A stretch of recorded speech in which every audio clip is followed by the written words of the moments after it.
এই যে পরিকল্পনার একটা অংশ ছিল, তার মধ্যে গুরুত্বপূর্ণ একটা জায়গা ছিল যে এই আমাদের যে আন্দোলনটা, প্রথমে যেটা আমাদের যৌক্তিক কোটা সংস্কার আন্দোলন শুরু হয়েছিল, সেই আন্দোলনে কোনো ব্যক্তি কেন্দ্রিক আন্দোলন হবে না, সেই আন্দোলন কোনো একজন ব্যক্তিকে সামনে রেখে হবে না। এ কারণে আপনারা দেখে থাকবেন ওই জুলাইয়ের যে সময়গুলো ছিল, ওই সময়ে শাহবাগের উন্মুক্ত মঞ্চ বলেন, রাজু ভাস্কর্য বলেন, কিংবা অন্য কোনো জায়গায় এক এক দিন এক একজন ব্যক্তি এক এক দায়িত্ব পালন করত, এক এক দিন সামনের সারিতে এক একজন ব্যক্তি থাকতো। এবং সে কারণেই কিন্তু এই যে পুরো অভ্যুত্থানটি আজকে সফল হয়ে প্রাথমিকভাবে আমরা 5ই আগস্টের খুনি হাসিনাকে দেশ ছাড়া করে আজকের অবস্থায় এসেছে। এবং আজকেও এই যে আমাদের প্ল্যাটফর্মগুলো, বৈষম্য বিরোধী ছাত্র আন্দোলন বলি কিংবা আমাদের এই জাতীয় নাগরিক কমিটি বলি, কোন প্ল্যাটফর্মই কোনো ব্যক্তি কেন্দ্রিক প্ল্যাটফর্ম না। আমরা আমাদের জায়গা থেকে মনে করি যে বাংলাদেশের যে মানুষ, তরুণ প্রজন্ম, তারা তাদের জায়গায় এই পরিবার তন্ত্র এবং ব্যক্তি কেন্দ্রিক যে রাজনীতি, এটার উপরে বিরক্ত।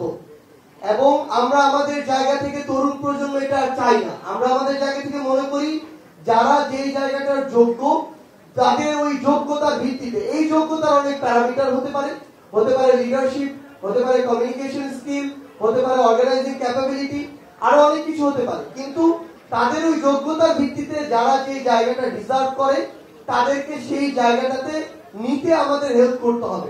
এবং আমরা আমাদের জায়গা থেকে আমাদের জাতীয় নাগরিক কমিটির সেন্ট্রাল জায়গায় আমাদের যে কেন্দ্রীয় কমিটি রয়েছে, বৈষম্য বিরোধী ছাত্র আন্দোলনের নির্বাহী কমিটি রয়েছে, সামগ্রিকভাবে আমাদের যে নতুন রাজনৈতিক দল আসবে, এই প্রত্যেকটি জায়গায় আমাদের নির্দিষ্ট সময় পর পর কাউন্সিল হবে। এবং যারা এই কাউন্সিলের কোন একটি নির্দিষ্ট কাউন্সিলের সদস্য হবেন, তাদের সরাসরি ভোটের ভিত্তিতে আমরা এই বিষয়টি নিশ্চিত করব যে তারা তাদের প্রতিনিধি নির্বাচন করবেন। তো আমরা এটা অবশ্যই আপনাদেরকে আমাদের জায়গা থেকে কথা দিতে পারি যে আগামীর বাংলাদেশে আমরা শুধু গণতন্ত্র দেশে দেখতে চাই না, আমরা যে রাজনৈতিক দলগুলো করতে চাই এবং দেখতে চাই, সেগুলোর ভিতরেও গণতন্ত্র দেখতে চাই। আমি আমার জায়গা থেকে আহ্বান করলাম, খুনি হাসিনার দোসররা গিরগিটির মতো অন্য রূপে আমার কাছে চলে আসলো, সেই সুযোগটি আমরা হতে দিব না।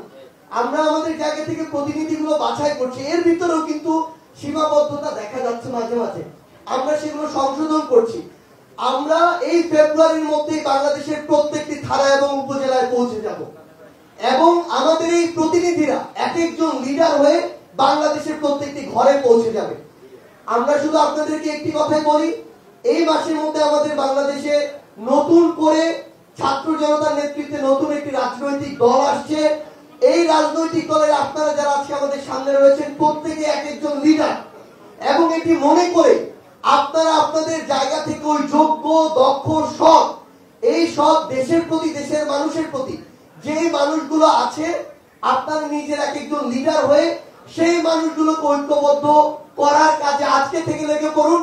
আমরা বিশ্বাস করি, আমরা যদি ওই স্পিরিটটাকে সামনে নিয়ে আগামী বাংলাদেশে কাজ করতে পারি, খুব বেশি দেরি নয়, আগামী বাংলাদেশের ছাত্র জনতার রায় আপনারাই বাংলাদেশের সংসদে বাংলাদেশের জনগণের প্রতিনিধিত্ব করবেন।